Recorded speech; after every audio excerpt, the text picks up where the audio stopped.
비트코인이 여러분 물리적 실체가 있나요? 그렇다면 진짜 비트코인이 화폐로서 기능을 할 수 있을까요? 비트코인이 모든 사람들이 일상에서 쓰는 화폐가 될 거라고는 생각하지 않거든요. 저는 이 비트코인이 교환의 매개체보다는 자산으로 더 적합한 자산이라고 생각을 해요. 안녕하세요, 여러분. 지난 영상에서는 비트코인의 탄생 배경과 이 비트코인만이 가지고 있는 특징에 대해서 정리를 해봤는데요. 오늘은 두 번째 이야기입니다. 비트코인이 어떤 가치를 가지고 있고 우리가 살아가는 시대에서 어떤 기능을 할 수 있는지에 대해서 준비를 해봤는데요. 이 내용을 위해서는 화폐의 역사를 돌이켜볼 필요가 있습니다. 그래서 오늘은 이 화폐 이야기를 좀 역사 이야기를 듣는다 생각하시고 가볍게 얘기를 들어봐 주셨으면 좋을 것 같아요. 인류는 오래전부터 다양한 방식으로 거래를 진행해 왔습니다. 초기에는 물물교환의 방식으로 거래가 이루어졌어요. 서로가 원하고 필요한 재화를 교환하는 방식으로 말이죠. 이를테면 고기나 과일이 대표적이었습니다. 하지만 이 방식은 이내 한계를 드러냈어요.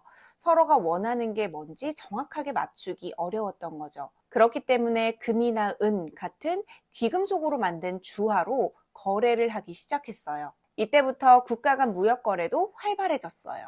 그런데 이런 주화들도 운송의 위험성을 가지고 있었어요. 말 그대로 운송을 하다가 무슨 일이 벌어질지 장담할 수 없었던 거예요. 누군가의 실수로 분실할 수도 있고요.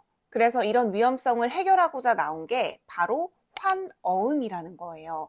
사실상 최초의 신용화폐인 셈이에요. 나중에 대금을 정산하겠다라는 지연결제라는 일종의 신용을 기반으로 한 약속을 통해서 거래가 이루어졌던 거예요. 이런 신용거래는 15세기 오늘날의 복식부기 개념을 반영한 재무상태표를 통해서 더욱더 활발해지기 시작했어요. 통화의 유통속도가 빨라졌고 또 통화의 탄력성 또한 커지는 계기가 됐습니다. 이후 20세기부터는 우리가 흔히 알고 있는 달러나 파운드와 같이 종이화폐가 통용되기 시작했어요. 이런 종이화폐도 처음에는 금본위제를 적용하고 있었거든요. 금본위제가 어떤 거냐면 이 화폐의 양을 금의 보유량에 고정시키는 제도라고 볼 수 있는데요. 하지만 보유하고 있던 금의 양이 한정적이다 보니까 이게 몇 차례 금융위기를 겪으면서 금본위제가 폐기됐어요. 이후부터 세계 각국은 각자의 국채를 기반으로 해서 중앙은행이 화폐를 발행하는 시스템을 갖추게 됐는데요.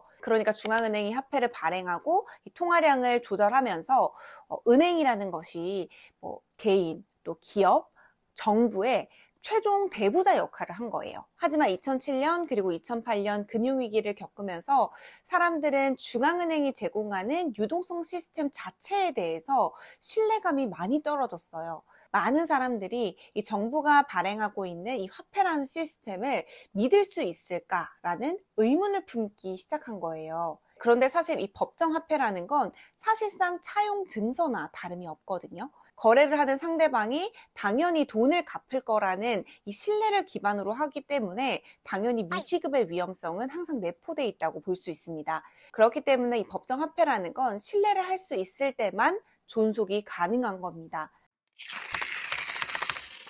오늘날 우리가 쓰는 화폐의 10%만 실물로 존재하거든요.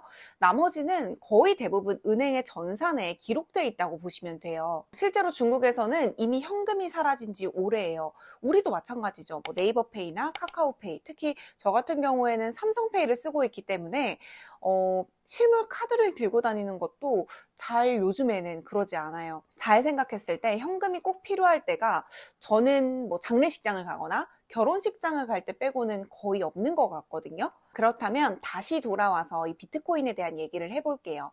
비트코인이 여러분 물리적 실체가 있나요? 없죠. 블록체인과 암호화 기술을 통해서 그야말로 서버를 통해서만 기록이 돼 있어요. 대신 이 온라인상에서 소유권만큼은 분명히 명확하게 구분되어질 수 있는 디지털 자산이라고 볼 수 있습니다. 앞서 얘기했다시피 화폐라는 건 다수의 합의와 또 신뢰를 기반으로 하고 있다고 했잖아요. 그렇기 때문에 저는 이 비트코인 역시도 물리적 실체는 없지만 다수의 신뢰, 또 다수의 믿음을 기반으로 해서 화폐의 역할을 할 수 있지 않을까라고 생각을 해요. 그렇다면 진짜 비트코인이 화폐로서 기능을 할 수 있을까요? 보통 화폐로서 기능을 하기 위해서는 5가지의 조건이 필요하다고 하는데요. 일단 해소성을 가지고 있어야 되고요. 운반하는데 용이해야 돼요. 그리고 소액 결제를 위해서 충분히 작게 쪼갤 수 있어야 되고요. 또 내가 가진 화폐와 상대방이 가진 화폐가 1대1로 교환 가능해야 되고, 무엇보다 쉽게 손상이 되거나 또 불에 타거나 이 내구성은 어느 정도 보장이 돼야 된다는 조건을 가지고 있습니다. 이런 측면에서 비트코인을 볼게요. 발행량이 2100만 개로 딱 정해져 있어요.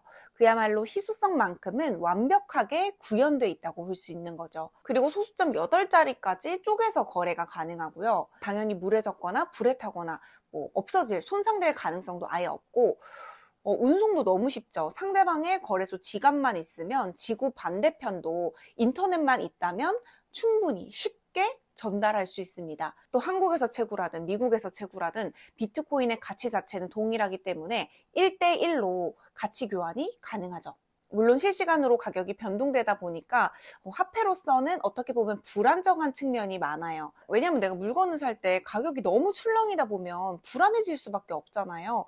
1분 전에 가격은 얼마였고 1분 뒤에 가격은 얼마였고, 이게 내가 어느 정도 예측이 불가능하다 보니까 화폐로서는 좀 불안하다는 가장 큰 취약점을 가지고 있는데요. 그래서 저도 비트코인이 모든 사람들이 일상에서 쓰는 화폐가 될 거라고는 생각하지 않거든요. 왜냐하면 저는 이 비트코인이 교환의 매개체보다는 가치 저장의 수단으로 더 적합한 자산이라고 생각을 해요. 하지만 저는 기술이 계속해서 발전하는 것처럼 이 화폐 역시도 진화할 수 있다고 생각을 하거든요. 그래서 무조건 비트코인은 투기 상품이다, 사기다 이렇게 생각하시지 않으셨으면 좋겠어요. 지금의 시대 흐름에 따라서, 기술 발전에 따라서 과연 이 비트코인이 어떤 위치에 지금 놓여 있는지 객관적으로 한번 파악해 보는 것도 지금 시대를 살아가는 우리가 한 번쯤은 생각해 봐야 할 지점이라고 생각을 합니다.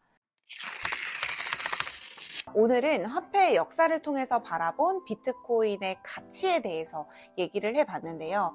다음 시간에는 이 비트코인이 지금의 금융 시스템에 어떻게 편입되어 왔는지, 어떻게 수용되어 왔는지에 대해서 그 과정을 한번 살펴볼 예정이고, 또 마지막으로 많은 분들이 궁금해하실, 그렇다면 비트코인을 지금이라도 사야 되는 건지, 어떻게 투자 전략을 세우는 게 좀 올바르고 또 현명하게 짤 수 있는지에 대해서 준비를 해보았습니다.